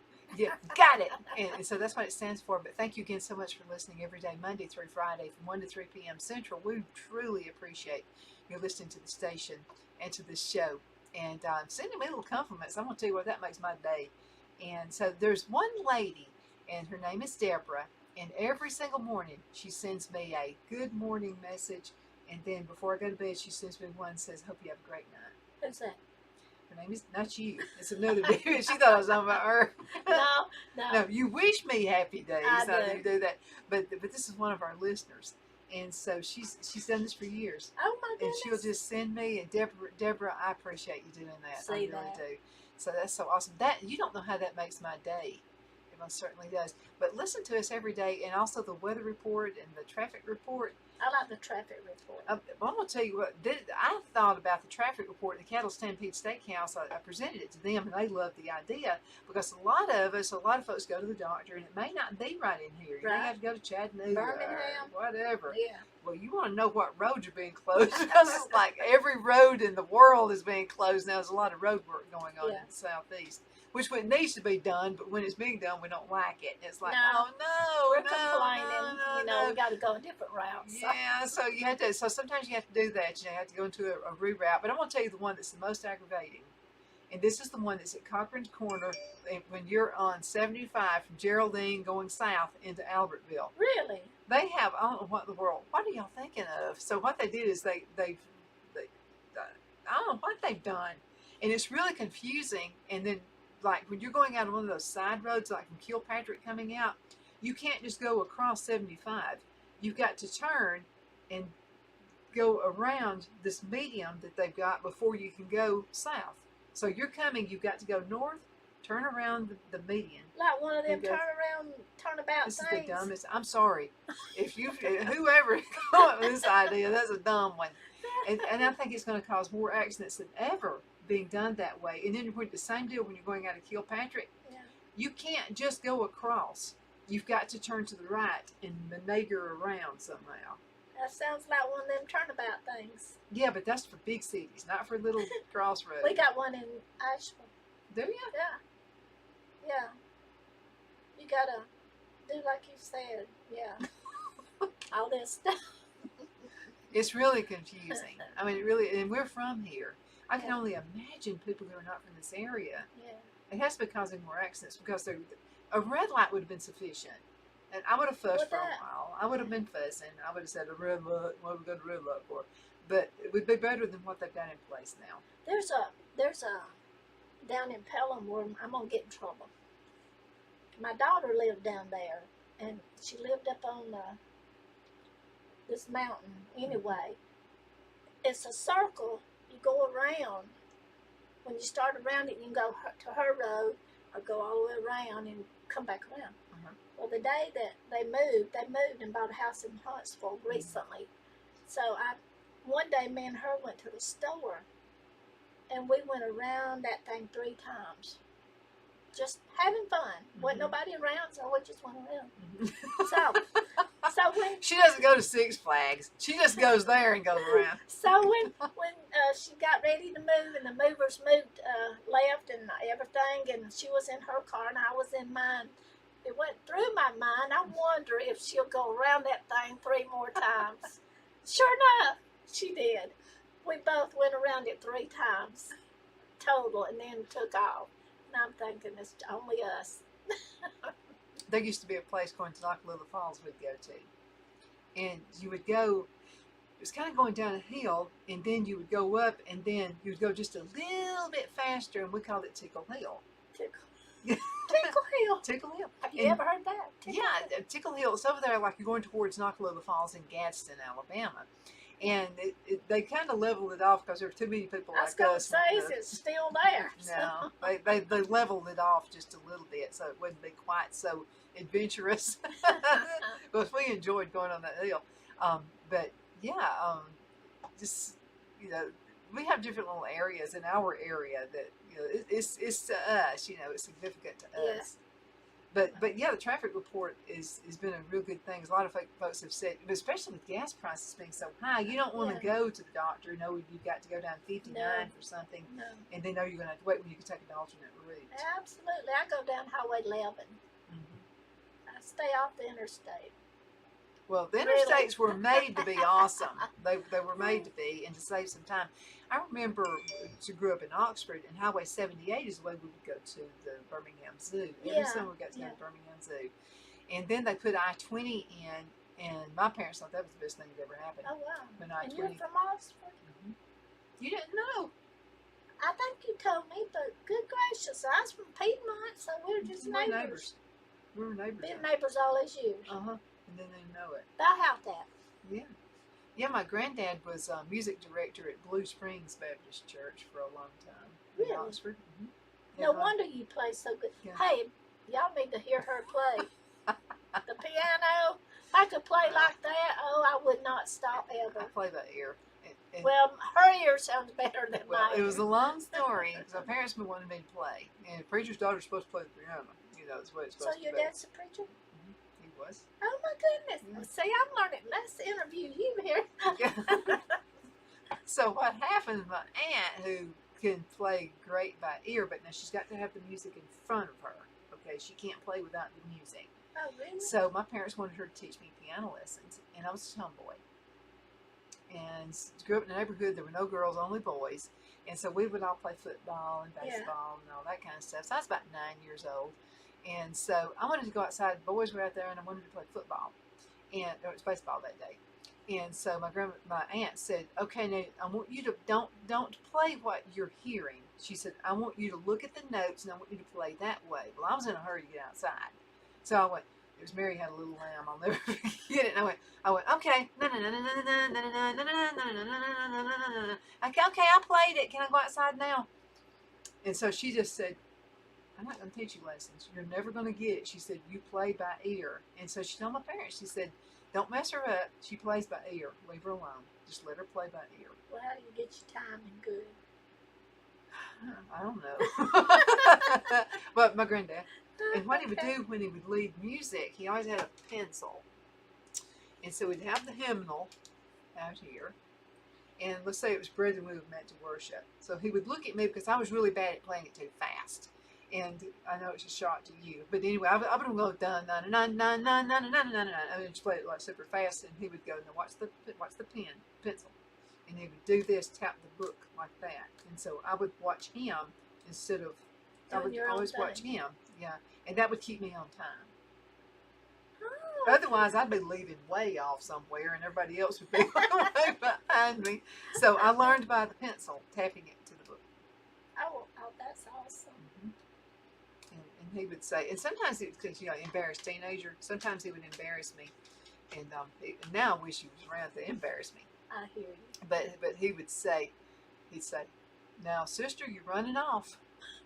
I'd start playing, but I'd play the introduction, like that, and they'd go, "Sister," like that. And sometimes he'd call me Donnie. It wanted a grandson, not a granddaughter that came along. So it said, "Donnie, you're going too fast. Slow her down." Oh my goodness, I'd love to have been there. But she plays very good, very good. No, those people play a If lot. you haven't heard her, you need to hear her play. A lot of folks do Yeah. a whole lot better than me. I just, and this is another thing, because I've played at churches before, and it's Phil plays the bass. So when I've played piano at church before, I like Phil there because he kind of helps. He's my granddad taking over again, because granddad's not around to tell me to do it at the right time. Uh-huh. So he'll play the bass, and that helps keep me on target too. Yeah.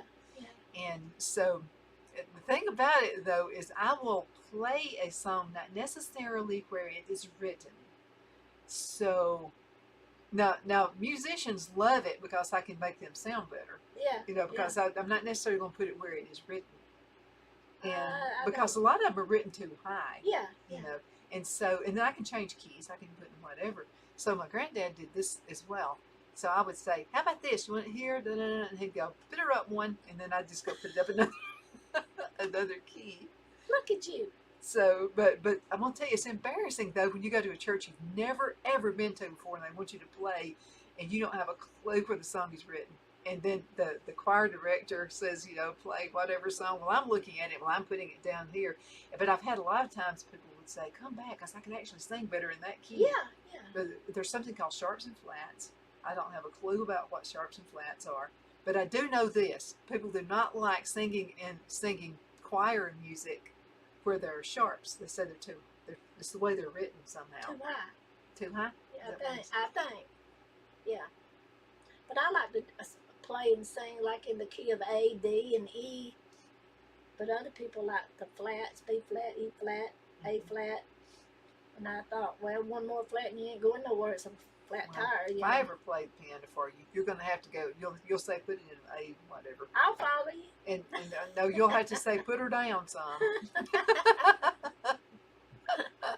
But it's a little different when you play by ear and you really don't know where the song is supposed to be written. Yeah. Well, I just do my own thing, and hopefully they'll all hang on. I don't. But I want you to teach me how to play the guitar. Okay, I can show you that. Your rhythm's your own, though. She'll say slow her down. I can teach you to play. I'll teach you the chords. That's what I want. Yeah. I just want to. I have a guitar, but I have to tell you, I've been so busy with. I had this career with GTE for a long time, real long time. Then we owned some cell phone stores, and so I've had it. I've just not taken the time, and I'm going to take the time. I'm going to play it. It won't take you long. You playing the piano, really. It won't take you long once you know your chords where they are. Yeah, but you got to be in tune. I mean, the strings have to be in tune. I got to know how to do that. Oh, okay. I have no clue about that So either. you'd be G, D, A, and E. It's your 4 bass strings. Mhm. Yeah. Yeah, Just that have to makes tune no 'em up. sense to me. You know that. You just have to. I'm tune just 'em looking up. at you like, yeah, groovy. I know that's right. Play it right here. And this. Oh, I've got a violin too. Have you? What kind have you got? Well, I don't think it's really a Stradivarius. So Dad got it at an auction once, Yeah. and he's here Stradivarius, and I'm saying, but if it was a real Stradivarius, you wouldn't be giving it to me. No. You'd be keeping it. I'm pretty sure about Oh, that. wow. But it's what it says down in the bottom of it. But I'm pretty sure it's not the real thing. Although this guy one time, I took it to a pawn shop, and he said it wasn't, but he kept wanting to buy it. Uh-huh. Yeah. And I said, no, I don't think so. No. I said, no. I'll keep it and just wonder if it's the real thing. Absolutely. Well, you look it up on the internet. You can find anything on there. You can find good stuff on the internet, by the way. Yeah. You know, a lot of us church folks say, y'all should not be on the internet. But actually, the internet is really helpful. It is. It's like a big encyclopedia. I mean, there are things you got to stray away from. Absolutely. Be careful. There are some websites you accidentally get into. Hey, and Not the they'll good pop girls. up on you too. And when they do, you just click out of them. Yeah, because if you ever click on it, well, You're in then trouble. you'll start getting a bunch of them. Yeah. Yeah, I know because I accidentally clicked on one time, and I thought I'd never get them to stop sending stuff. And it gets into it's like this malware kind of Yeah. thing, and it'll find your email address, and you'll start getting crazy emails. That ain't good. No, that's not good at all. No. No, it's been a long time, but I accidentally clicked on one time, and then just all of a sudden my email started getting just tons of stupid stuff. Oh, wow. That might be what I've done. So be super careful when you get on the internet. And have you ever noticed you're searching for something? Let's say I'm searching for a freezer. Yeah. I'm searching for a freezer. All of a sudden, It all stuff comes just up, yeah. start popping up. Well, the cell phone is a bridge for information.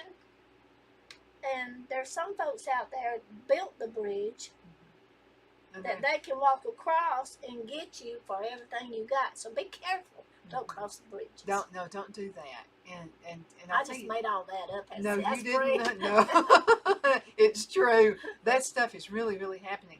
And I know what they do a lot of times is they'll just get there with the elderly. Yeah. And then they'll try, because Mother called one day and she said, they called from the power company, said I was going to be arrested. I need to go out. And I said, no, first of all, the power company's not going to have you arrested because you're behind on your bill. And she said, but I'm not behind. She said, and she does. So as soon as she gets the bill, she writes a check and it goes out in the mail.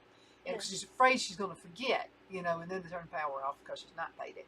And I said, no, Mother, it's a ploy. Mhm. But here's what she said. They said. They told her to go to Walmart and get a gift card. Come on. The power Oh. company's not going to ask you to go to Walmart. Unless they needed some groceries. The power company. No, No, the power company's they don't want a gift card from Walmart. They No. want your money. Yeah, They, yeah. so they could, but it freaked her out. And I've seen a lot of folks have sent me messages like that, So there's a dark side to the internet, but just be really smart about it. First of all, again, no utility company, your house payment, none of that. Or if they say you owe money and you've not paid your college debt, they're not going to ask for a gift card from Walmart. No, I just laugh at them. You know, when somebody calls me, what I do? Now, I might get in trouble for this, but I do. They start calling, wanting information. I'll say, hang on just a minute. Let me get my husband. He's the judge, and he'll be glad to talk to you. They hang up really quick. I hadn't thought about that one. Yeah. That would be a real good. Here's what I do. I get this about college debt all the time. And Did you go to college? I'm 63. I went to college. If I've not paid for it by now, I'm never going to pay it. No. 63. You hadn't paid your college. I have paid it. Lord. Back in my day, you actually held Wait a a minute. job. What? Back in your day. You worked. What? You just said you're 63. Yeah, I'm 63. 63 and back in her day. No, back then, that's what you did. Is your parents didn't pay for it. You had to work. Yeah. You held another job and you paid for it while you As were you going go, to yeah. college. Yeah, as you went. And so, Oh, I mean, wow. this where the government's paying your college debt, that aggravates me because I'm thinking about my son. He had to do the same thing I did. Yeah. I said, get a job. That's what my daughter and my son done. Mm-hmm. They worked 2 and 3 jobs to go Mhm. to college. Mm-hmm. Sure did. It makes you appreciate And it more. it has really paid off, but they're still paying it off because it Mhm. went on up in the money. But It does. It's ridiculous for it to be that high. yeah, Absolutely. But yeah, I mean, there are, just be really careful out there because there are people who are trying to destroy you one way or another. And that's it's either just your not right. reputation or your finances. oh boy, Satan tries to get into your finances big time. he tries to get into everything. Finances, friends, financial friends. I know where you're going, that girlfriend. Yeah, saying friends. Mhm. You got to be careful though. Some friends are friends, and there's some friends that Use you. stab you in the back and use you. So you have to be careful. That's just, I had to throw that out there. I apologize out there. No, I'm not apologizing. This is true. and, Take it back. I'm not because apologizing. there was, I mean, and you can usually tell there's some signs. Yeah, But my problem is I want to believe everybody says Hey. everything. that was my problem. I believed in everybody. Anything they said, I believed it. But I don't now. At my age now, I'm done over that believing everybody. So I just have to. Well, there's some signs. You can Yeah. tell when the ones are just wanting to use you Yeah, for something. yeah. And all that's going to do is drain your blood And out. then one friend that just recently hadn't heard from them in a while and called and was talking, and when she got ready to hang up, she said, "Remember, I love you." I thought But I to ain't heard from myself, you in- "Where are you going?" So now we're no longer friends. So I thought, "I remember you love me." Well, you don't treat friends like that, So, but That's the old golden rule, where you treat people the way Yeah. you want to be treated. yeah, absolutely. That's the golden rule. Y'all remember that golden rule? But I remember the first time I ever heard you sing, and you were with another group, and Oh, and I remember Phil saying, "What's she with them for?" I don't know. And he doesn't make compliments like that to everybody. See, I have no clue. All I've ever wanted to do is try to sing for the Lord. And I figured, well, I don't like being by myself, but I am now, so I always wanted to be with somebody, and I didn't like driving by myself, but I'm getting over that. I'm starting to get out by There you go. myself. So I just, anybody asked me to sing, I was tickled to death. But I learned a lesson. You have to be careful who you associate with, because every apple in the bucket is not right. That's true. You know, we raise our sons and daughters to be Yeah. that way. Yeah. You and I did. You know, Uh-huh. be careful who you hang out with, because if you hang out with the wrong crowd, Yeah, even though you're not doing something, it's going to reflect back Yeah, on it us. look like you are. Yeah, yeah. I learned a hard lesson twice in singing. I learned said that that ain't gonna anyway. happen no more. So ain't gonna happen. It's just me and the good Lord now. So you know, if I get a singing, I'm gonna sing my heart out. So and you gotta play a song for me when I sing up in this area. Okay, I'll play for you. Yeah, yeah. You heard that, didn't you? I will. I enjoy it. I get a kick out of it. And y'all get a kick out of watching me be crazy too. Hey, I get crazy. But I can't concentrate too much. If I concentrate too much, I'm gonna mess up. That's what my karate teacher told me. Don't you do karate? I'm a 4th degree yellow belt. I'm learning more about her every day. Tell me about this. My son was 9 years old and he wanted to take taekwondo. So I said okay, but Girl. he wouldn't take it unless I did. Uh-huh. We had our uniforms, our patches, and we went through our learning, and we had tests one day.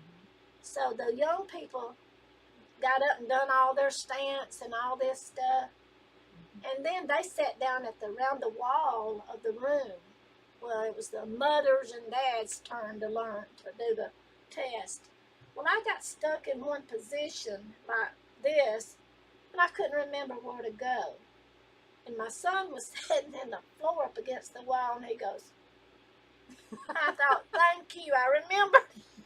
I just had to swap it over, but That's another thing we have in common. Our kids sometimes have to lead us. we do. So, but that I won't never forget that though. But yeah, I still have my taekwondo outfit, my yellow belt. You have to bring that next time you come on the show. But you know, we was gonna go further with it, but back in the day, $200 was a lot of money, so it'd have been $400 for both of us.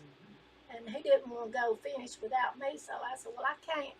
We can do you, but that's why we didn't go any further. How about that was fun? It was, and good Lord, I got a picture of me with the leg kicking way up here. I didn't know I could do that. Well, you got to be in pretty good shape to be able to do that. That was back then. No good shape now. You couldn't do it now, Debbie? No, I'm not. No, I don't think so. I don't think so. No, I've gained too much weight to. This is like a tiny person here. My goodness. Oh no.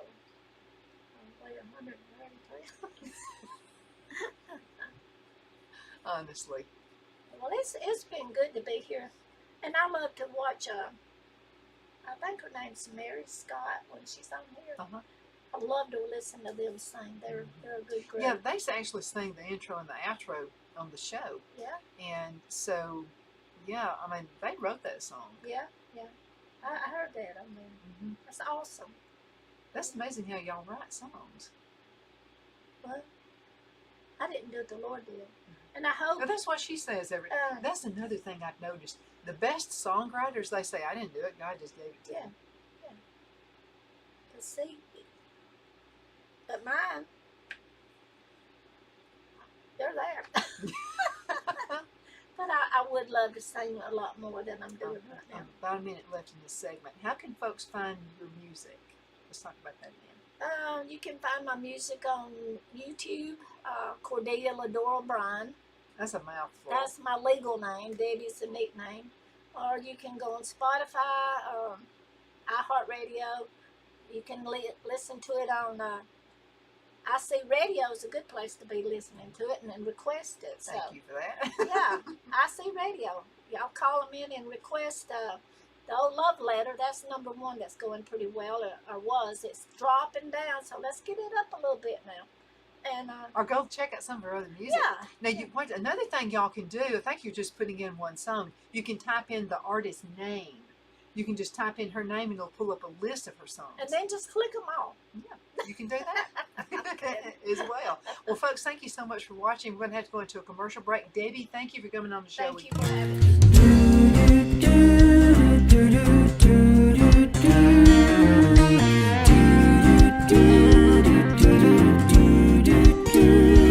I said, God, you gotta move this mountain. I just don't see it any other way. I'm too weak to make the climb. I need a miracle this time.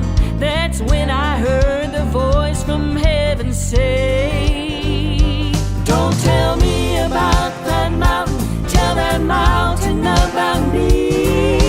Face your fear, shout my name, proclaim the victory. You've said your prayers, now take a stand, get up off your knees. You've told me about that mountain, now tell that mountain about me.